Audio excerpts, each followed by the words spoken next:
Car Yunus कोई दुनिया ने देखा नहीं है, यूट्यूब पे देखते होंगे, मैं तो उसके साथ बॉलिंग करता था। He was quick man and his yorkers was the best. क्या यॉर्कर मार के क्या आउट करता था वकार। तो इस मौजूदा एरा में जसप्रीत बुमराह सबसे बेहतरीन फास्ट बॉलर है, पीरियड। कोई उसमें शक नहीं है, कोई जिसकी कहते हैं ना उसमें कोई आपको डाउट हो ना, तीनों फॉर्मेट्स का बेहतरीन बॉलर है। लेकिन उसको आप कंपेयर कर रहे हैं कि वो बड़ा बॉलर है या वकार यूनुस, ऐसे नहीं होता यार। उसने अपने एरा में क्रिकेट खेली, उसने अपने एरा में तबाही मचाई। ये अपने एरा की क्रिकेट खेल रहा है, ये अपने एरा में छाया हुआ है। दूसरी तरफ बॉलिंग की बात करें, Bumrah has been outclass, outstanding.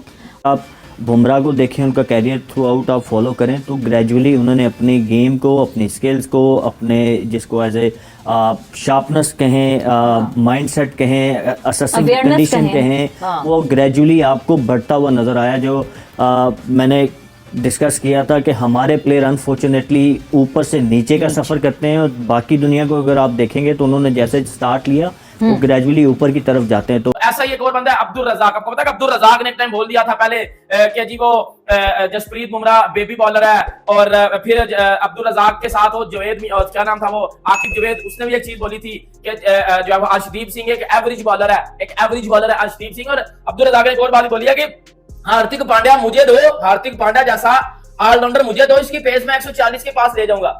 और फुदड़ तेरी अपनी पेस पूरी जिंदगी में 105 110 से ऊपर नहीं गई, तो हार्दिक पांड्या की पेस कहां से 140 पे ले जाएगा।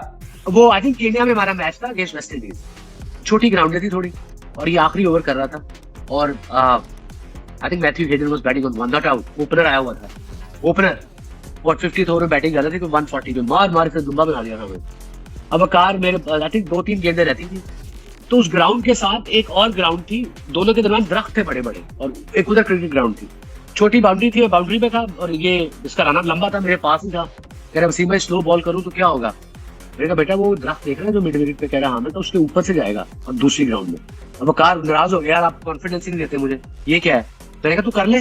वो कार आया, भागा ऑफ ब्रेक किया उसने, मैथ्यू हेडन ने कहा मारा वो दरख्त के ऊपर से दूसरी ग्राउंड में। मैंने कहा कार उठ गई। मैं कहा आप गेंद भी लेके आ, पंजाबी में मैंने कहा जा उन गेंद भी फड़ के ले आ। तो ये जो कंपैरिजंस हैं मुझे तो आज तक नहीं समझ में आई, सीरियसली स्पीकिंग।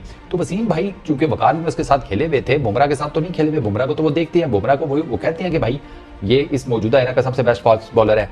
अब आप क्या कर रहे हैं, आप बेसिकली शागिर्द का मुकाबला करा रहे हैं उसके उस्ताद के साथ। मैंने बुमराह का इंटरव्यू देखा हुआ है, पढ़ा हुआ है, मैंने एक वीडियो क्लिप भी उसका कहीं देखा हुआ था, पुरानी थोड़ी बात है।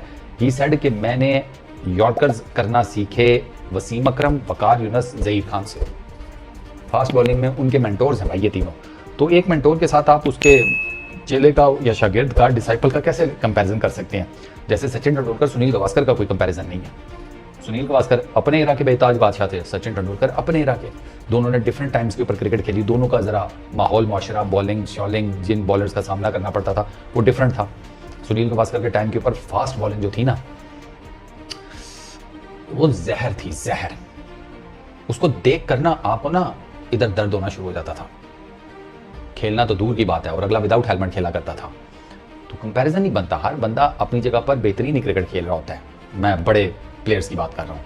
तो आप कंपैरिजन करके ना, मुझे हमेशा से ये लगता है कि प्लेयर्स को कंपैरिजन करके उनको डिमीन किया जाता है, उनकी परफॉर्मेंसेस को शायद ये कहा जाता है कि नहीं अभी भी काफ़ी नहीं है, उस जैसे क्यों नहीं हो। ये कौन सा कल्चर है यार, ये तो फिर वही हमारे घर वाली बात नहीं होगी। हम भी अपने बच्चे को बचपन से ही डंडा दे देते हैं कि तूने इंजीनियर बनना है, पता लगे वो आर्टिस्ट बहुत अच्छा बन सकता था। बुमराह को जो चीज़ स्टैंड आउट करती है बाकी बॉलर्स के मुकाबले में, वो यही है कि वो असेस करते हैं कंडीशन को, कंडीशन को असेस करके फिर सिचुएशन को असेस करते हैं कि सिचुएशन इस टाइम क्या डिमांड करिए। आपके पास सारी चीज़ें, जैसे वसीम भाई ने कहा ना कि आपके पास सारी बॉलें मौजूद हैं, but if you don't know कि व्हाट टू बोल, व्हेन टू बोल, तो फिर कोई पॉइंट नहीं। अगर आपको यॉर्कर करना है तो उस टाइम अगर आप पीछे लेंथ बॉल कर देंगे तो कोई फायदा नहीं। बेशक आप कंट्रोल के साथ करते हैं, जहाँ फेंकना चाह रहे हैं 6 डेथ बॉलिंग कर रहे हैं, वहाँ यॉर्कर की डिमांड है, आप 6 मीटर की लेंथ पे कर देंगे तो आपने छक्का ही खाना है। तो पॉइंट इज के यस स्किल्स होनी बहुत ज़रूरी हैं, बट उन स्किल्स को यूटिलाइज करना ना वो मैटर करता है, क्योंकि इंटरनेशनल क्रिकेट पे जितने प्लेयर आते हैं ना ऑलमोस्ट सारे स्किलफुल होते हैं। तो वट मुझे लगता है कि कल अगर आप एग्जांपल आप देखें, बुमराह आए, उन्होंने पहला वो देखा, ऑलमोस्ट का लफ्ज क्यों इस्तेमाल किया, ऑलमोस्ट सारे स्किलफुल होते हैं तो इस लेवल पे खेलते हैं। एग्जैक्टली मैं वही कह रहा हूँ कि वो सारे स्किलफुल होते हैं तो इंटरनेशनल क्रिकेट खेलते हैं।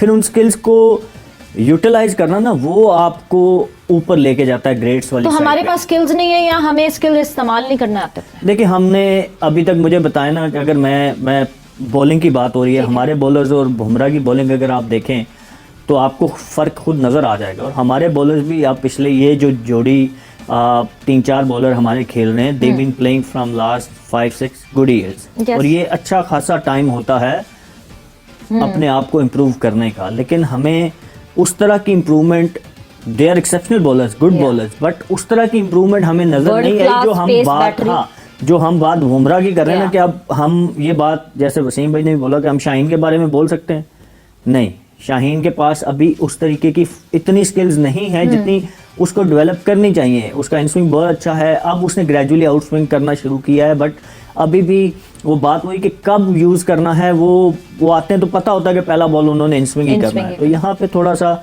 और फिर कंडीशन को असेस करना, जैसे कल मैं वो बात करने लगा था कि आप देखें पहले ओवर में अर्शदीप को 13 हुआ, वो नज़र आ गया कि पिच पे स्विंग नहीं है, Yeah. स्लो है थोड़ी, उन्होंने बैटिंग भी अपनी देखी होगी, तो वो बुमराह आए, उनको पता था कि पहले ओवर में उसका पैटर्न क्या रहा है कि 2 बॉलों के बाद उसने अर्शदीप के अगेंस्ट भी अटैक किया, तो बुमराह ने दूसरा बॉल आते ही स्लो कर दिया। सो इसको कहते हैं प्रोएक्टिवनेस, जी। कि आपको बैट्समैन का पता होता है, बैट्समैन से पहले आप रिएक्ट करते हैं, उस एक कहते हैं ना एक कदम उससे आगे का सोचते हैं। तो ही न्यू कि वो चार्ज करेगा, उन्होंने बोला था कि बुमराह बेबी बॉलर है, बुमराह को खेलना सबसे आसान है। इसने स्टेटमेंट दिया था, इसने बोला था कि जसप्रीत बुमराह को इतना बड़ा बॉलर नहीं है। कहता था जसप्रीत बुमराह मेरे बस में हो ना तो मैं 2 महीनों में इसको बैन करवा दूं, इसकी बॉलिंग एक्शन इलीगल है, इसने बोला था।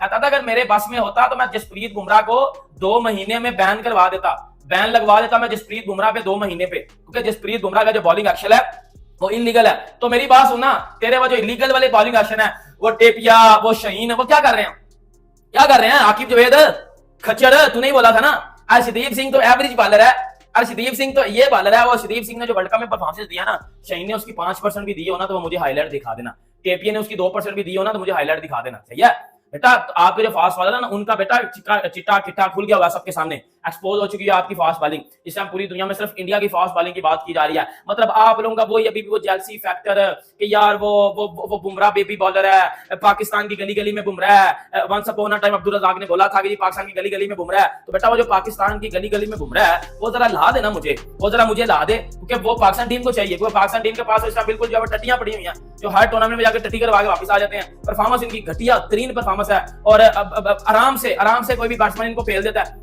तो मैं वो बुमराह ला देना, गली वाला बुमराह ला दे अब्दुल रज़ाक। मुझे हार्दिक पांड्या दो, मैं उसकी स्पीड 140 कर दूंगा। और अपनी पूरी जिंदगी में इस बंदे ने 115 110 से ऊपर फास्ट बॉल नहीं की, अपनी पूरी जिंदगी में इसकी पे ऐसे भागता था, जैसे अंदर बेटा ने कुछ कर दिया होगा, ऐसे टांगे खोल के ना ऐसे भागता था। दोस्तों, जसप्रीत बुमराह दुनिया का वर्ल्ड क्लास बॉलर है और तीनों ही फॉर्मेट में T20 ODI टेस्ट तीनों ही फॉर्मेट के अंदर वो नंबर 1 बॉलर है। और ये बात दुनिया के बड़े बड़े जो एक्स क्रिकेटर हैं, पूर्व एक्स क्रिकेटर हैं, बड़े बड़े खिलाड़ियों ने भी ये बात बोली है। वहीं जो पाकिस्तान के जो एक्स क्रिकेटर हैं वसीम अकरम, उनसे जब पूछा गया कि भाई बुमराह और वकार के बारे में तो भाई कौन बेटर है, तो उन्होंने वकार की भाई तारीफ़ें की और वकार को जो है अच्छा बताया, बुमराह से बेटर बताया। लेकिन दोनों ही अलग अलग एरा में है, दोनों अलग अलग ही टाइम के अंदर है। वकार यूनिस अपने टाइम के बेस्ट बॉलर होंगे उनके हिसाब से, लेकिन जसप्रीत बुमराह आज के टाइम का अपना बेस्ट बॉलर है। दोनों ने अलग अलग क्रिकेट अलग अलग टाइम के ऊपर खेली है, अलग अलग मैदानों पर खेली है, तो उनको दोनों के रिकॉर्ड पे लगे हैं। जबकि वकार यूनिस का पूरा उनका 20 साल का रिकॉर्ड है, उसके बेसिस पे बता रहे हैं। बुमराह का करियर अभी चल रहा है और बुमराह ने जो परफॉर्मेंस दिखाई है, तो भाई दुनिया के सभी खिलाड़ियों ने माना है कि बुमराह जो है उसको फेस करना डिफ़िकल्ट है, मुश्किल है, और उसकी जो पेस बॉलिंग है उसके अटैक के सामने बड़े बड़े जो बैट्समैन हैं वो भी ढह गए।